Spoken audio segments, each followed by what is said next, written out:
eu tive uma discussão com o Geraldo sobre isso, que ele devia pontualizar, pegar caso por caso, estudar e viabilizar a Saneago.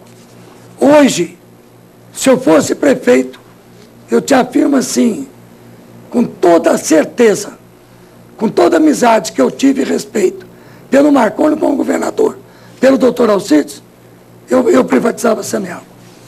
Privatizava também? Eu privatizava a Saneago.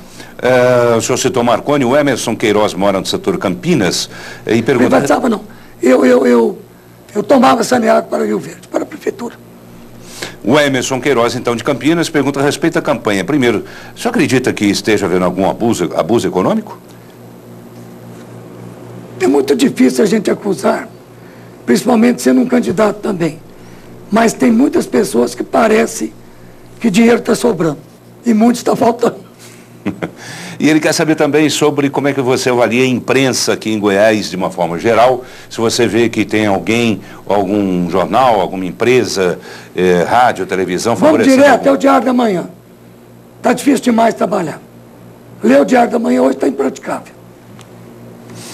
Tá, vamos lá, mais perguntas. A Nicinha Ramos mora no setor Gentil Meireles. Ela, o Wilson Moreira de Souza, acompanhando o programa, diz que apoiam você nessa caminhada também.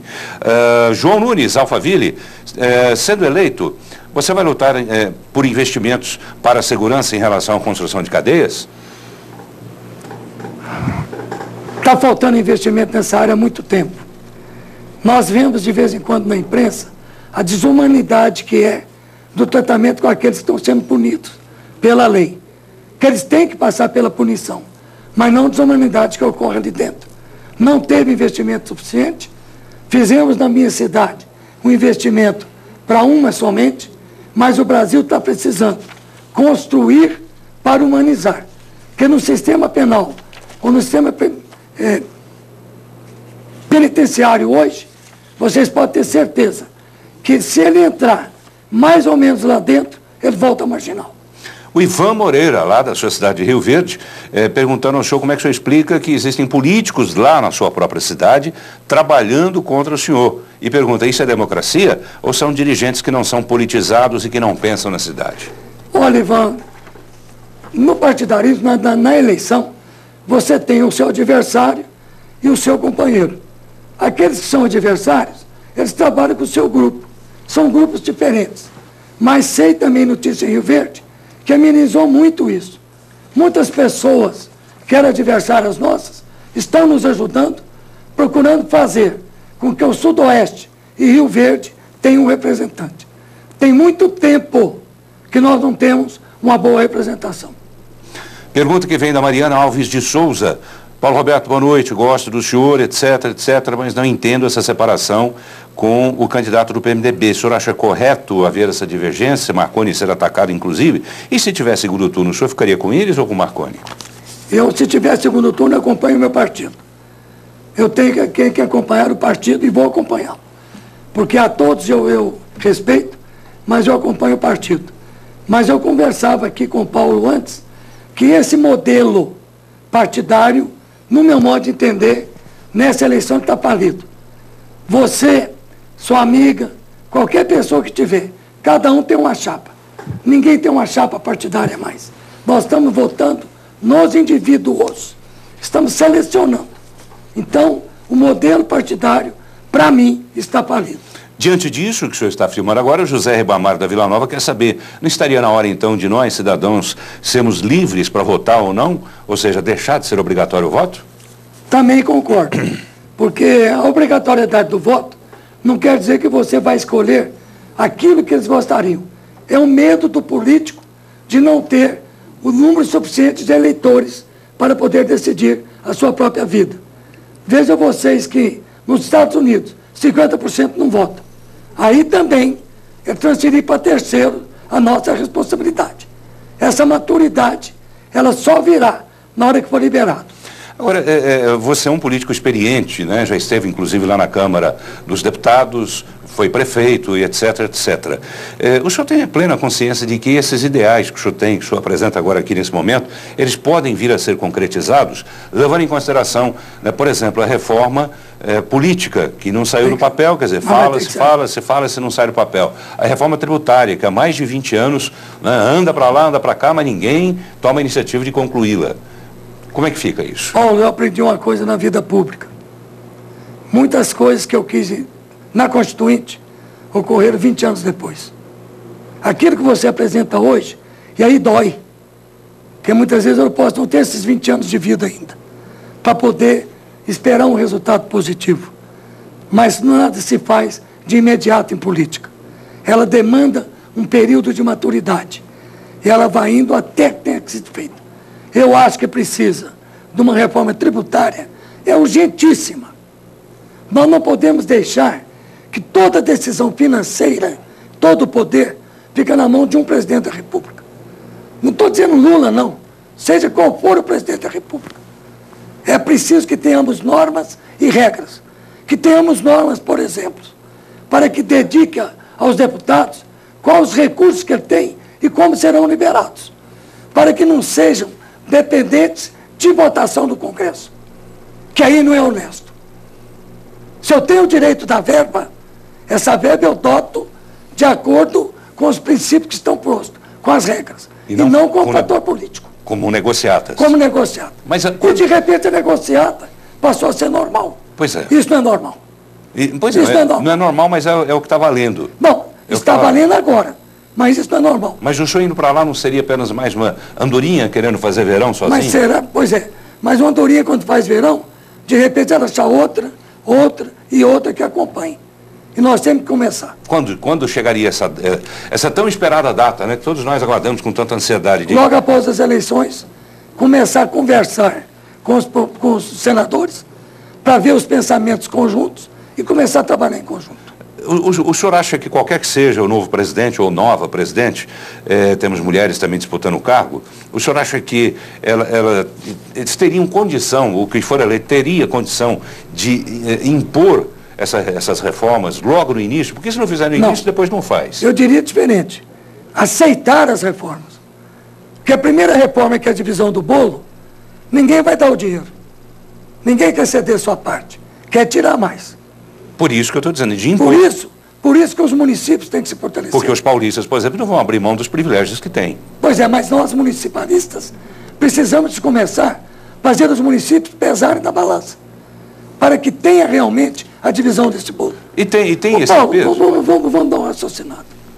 Você se recorda de uma luta dos prefeitos, 2.000 prefeitos em Brasília, pedindo 1 bilhão? Sim, a marcha dos prefeitos. Você lembra? Lembro. Cobrimos lá. E foi perdoado 10 bilhões para a Bolívia. Pois mas não deu 1 bilhão para os prefeitos. Olha o que é 1 bilhão. Não é nada.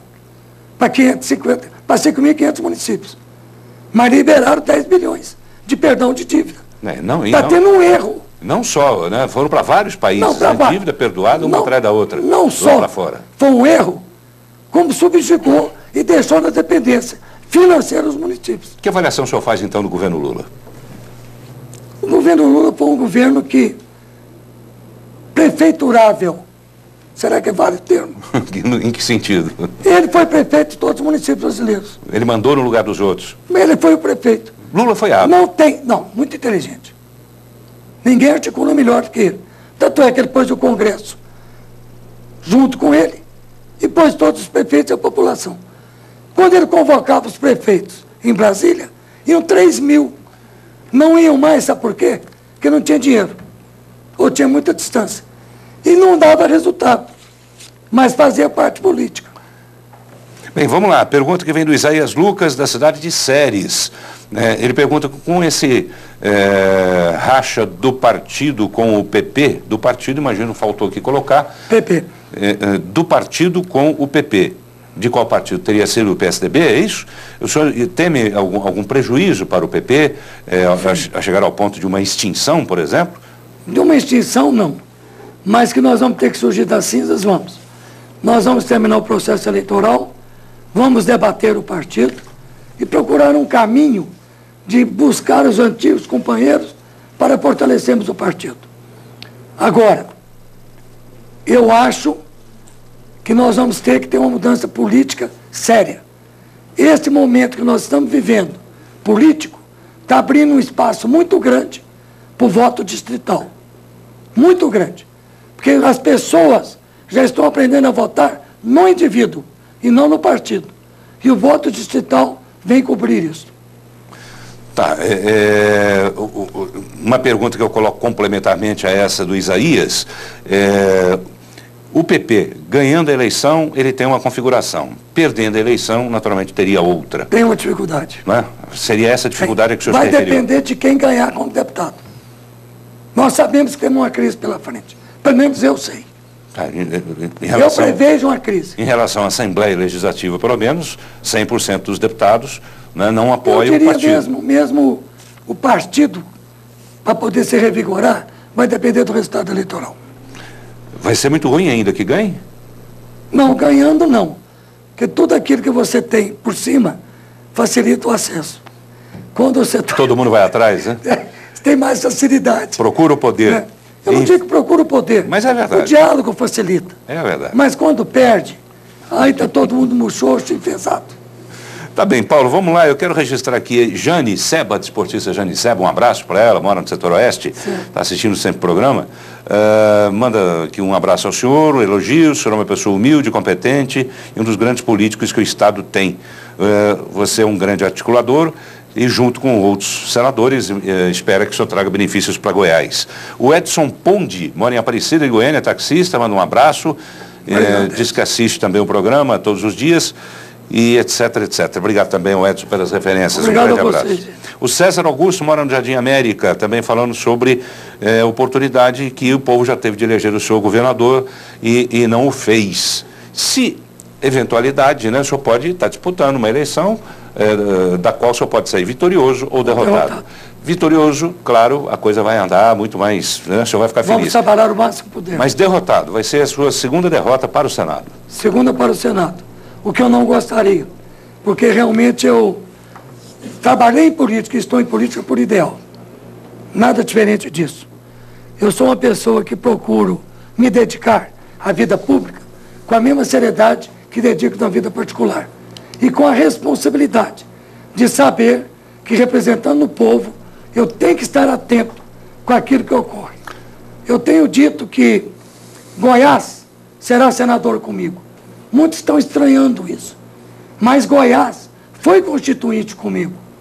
Porque eu deixei aqui 35 grupos de pessoas com suas inteligências trabalhando nas mais diversas áreas. Discutimos e levamos as emendas. Nos problemas que nós tivemos em Brasília, no Senado, nos debates, eu virei a Goiás. Vou discutir com as nossas inteligências. Levarei o pensamento goiano para o Senado. Tá bem, Paulo Roberto Cunha, candidato a senador por Goiás, pela coligação Goiás no Rumo Certo, ele que era o PP. Muito obrigado por ter vindo, foi um prazer revê-lo, Paulo. Paulo, foi um prazer muito grande e eu quero aqui parabenizá-lo, porque hoje foi um dia de saudade até. Pois é.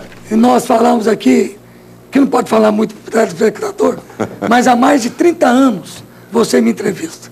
É verdade. Quando era líder cooperativista, quando iniciávamos a Comigo em Rio Verde, engateando. Mas eu era muito contestador. Lutei muito contra Ministério da Agricultura, Ministério da Fazenda, Banco Central, e você me cobrava. Por que isso? Por que aquilo? E eu sempre trouxe com muita seriedade.